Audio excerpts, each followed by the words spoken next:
Welcome back. We're in the Sixth Kitchen, and actor Pat Nolan, formerly of Carrickstown Parish, and radio presenter Louise McSharry are both about to get a cooking lesson. GastroGays, the spotlight is yours. They're already doing stuff. Yes. Remind us again, what are we doing? Your favourite by the sounds of things. Yeah.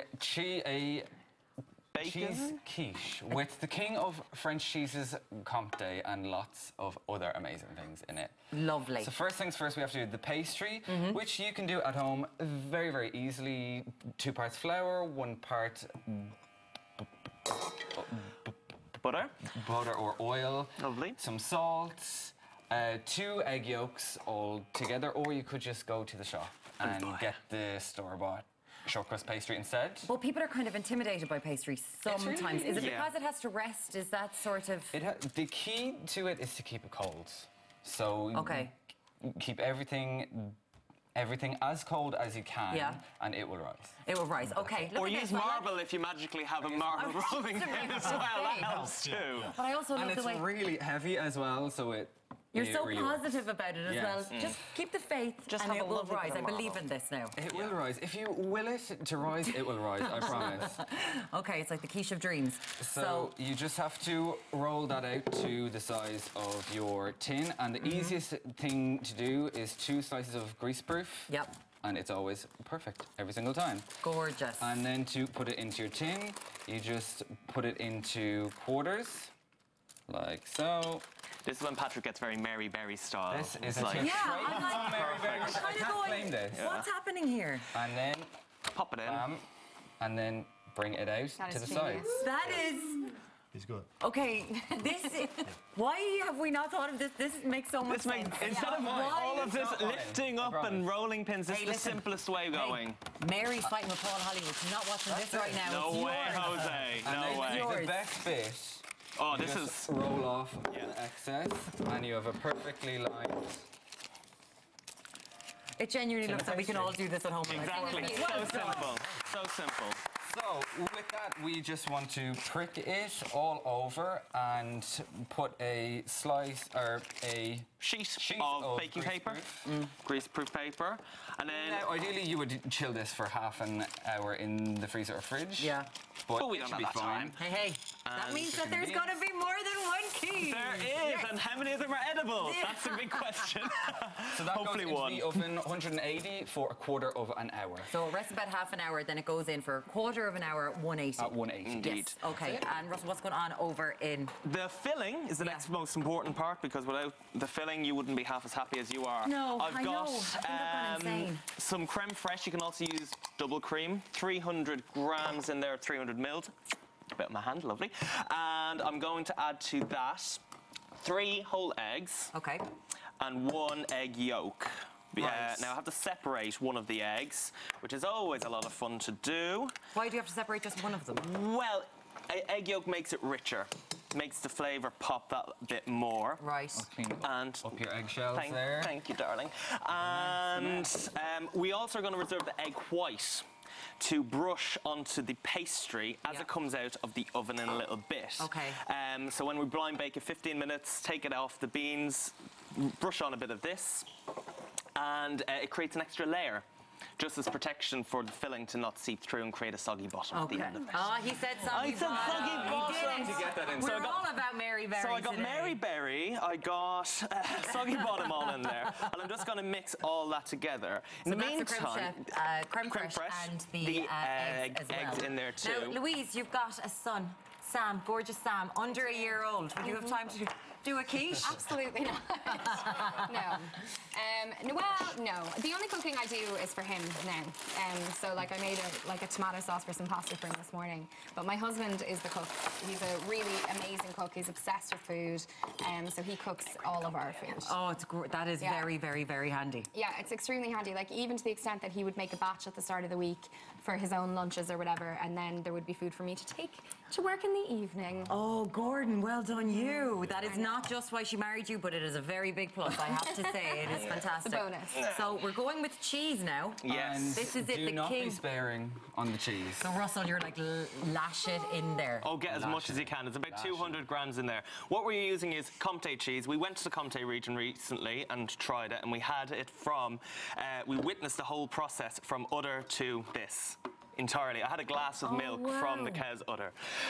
Yes. You did. I Patrick, did. did you do it? Yeah, I certainly did as well, yeah. Did And you? it This is the was cheese. amazing. Have a little taste there of it. It's an exceptionally good cheese. Okay. Have a little bit there. Come on. Do you want a bit I'll there? have Go some. on, go on. Yeah, you don't have to ask They're me going to kill us. They're like, stop taking our fancy cheese. And have a little smell of it. Smells beautiful. Smells a little bit floral. Very, very milky. Comté. This one is aged for about 18 months. That one over there is aged for about 12 months, and it just changes. Difference in colour. Some of them are ivory, which means that they are winter cheeses. Ones that are a yellow are a summer cheese, just because of what the cows do be eating. Right, I gotcha. Oh, this is so now, delicious. onto And the tart Patrick, again. you've got what's going on there? So in the tart, it's just come out there. It's half cooked, so we've put on Some the bacon bacon lardons. and then the cheesy mixture on the top. And when you're And this will fluff up in the oven, and it will be ooey and gooey and absolutely gorgeous. And the best part is, as well, with the lardons, when they go in, you put them into a cold pan. Yeah. So they don't go too crispy, but they don't become that annoying kind of cloying chewiness Okay. as well. So you just kind of keep Is them like there that. an issue I'll with take this, that with and get it way quiche too hot. sometimes be compressed? Hello, are you going skiing, Patrick? Well, look at this. I'm telling you. He's about to all shoot down a of slope. The gadgets, right? Indeed. Is there an issue with the mixture getting too compressed if it has been, you know, over-mixed or anything like that? Or should you be all right? very, very careful with the amount of mixing you do, and it will naturally rise up just like that anyway into the oven. When we see it, it will kind of explode a little bit and then leave it to rest. Right. The air, once you put a little bit of air into it, it's absolutely fine. You don't want to over-mix. Okay. the air. And Great. so that has gone in at 180 as well for 25 to 30 minutes. 25 to 30 minutes. Yeah. Okay. This is like stuff that you could do in under an hour and a half. But You'd even be if good you to look go. at the amount of ingredients that we have here, very, very straightforward, and even not that much of a mess either. Do you know what? There isn't. It's looking very clean today. Maybe I could do it. I think you absolutely could. Like this could happen. Sam is learning. You can turn your back on a child that's learning how to walk and crawl, can't you? Oh, I'll just put him in the bathroom and close the door. That it is. It's perfect parenting, yeah. Did you ever do that with your two sons? No, not lately. No. Not like that, Pat. No. Is it not allowed? No, I think the child line and all stuff. They might. Your sons are kind of following in your. They do a bit, yeah. They've studied drama in Trinity and stuff like that, and they've performed a lot and stuff like that. So yeah, it's there. It It's is, there. isn't it? They It's have in- it. They have it. Yeah. It's fantastic. Yeah, it's great. And now, oh look, sorry, we just had the Magic. magic. So to unveil it, so to speak, from the tin, always use a jar or a can and then just slowly release it from it. And once the pastry isn't stuck to it, it will release just like so. It has been released. The gloves are being shared. They are. It's a tag team. They are indeed. Well, that's GastroGays for you. Tag That's it. teaming, ahoy. There So- you go. Oh my God, this was as you cut all this up. You've got. Strangely, there is a food that might take so long to make for you guys. Cornflakes. Cornflakes is in the title of your new play. Look at that.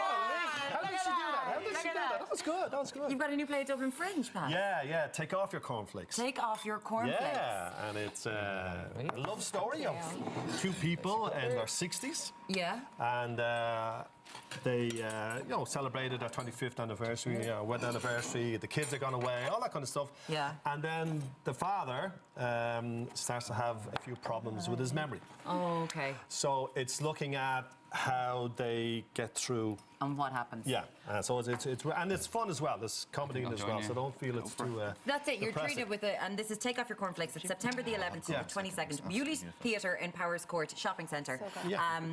In the Dublin Fringe, and you can find everything online there. Moocher. Can I get a couple of the comments and questions? Go This on. is for the Win the Apron tonight. You're the best way to spend a rainy evening. We're looking for your comments. My mum and dad have a conservatory at the back of the house. When the rain is very heavy, I love to sit there listening to the rain with a good book and a glass of my mum's wine. from Shelley. You've got the right idea, Shelley. Any of the Disney Pixar films on the DVD player? My kids have of all of them. My favourite is WALL-E. and cuddles on the couch as always. And one more. When the weather outside is frightful, the 6 o'clock show is always delightful. Buttering you up for an apron from Patricia. Oh, there we go. Can I It just has say, to work. she's looking for the apron. This is delicious, and I love it. We're going to eat it all. That is a wrap from us, I'm afraid. A big thank you to our guest, GastroGays, for the grub, the Pat Nolan, Louise McSharry, and Aina Needowner from earlier on. Tomorrow we're joining Fred Cook and former Westlife star Shane Filan ahead of his UK and Ireland tour. Tune into the Nice versus Napoli coverage from 7:30 p.m. here on TV3. Have a great evening. Bye.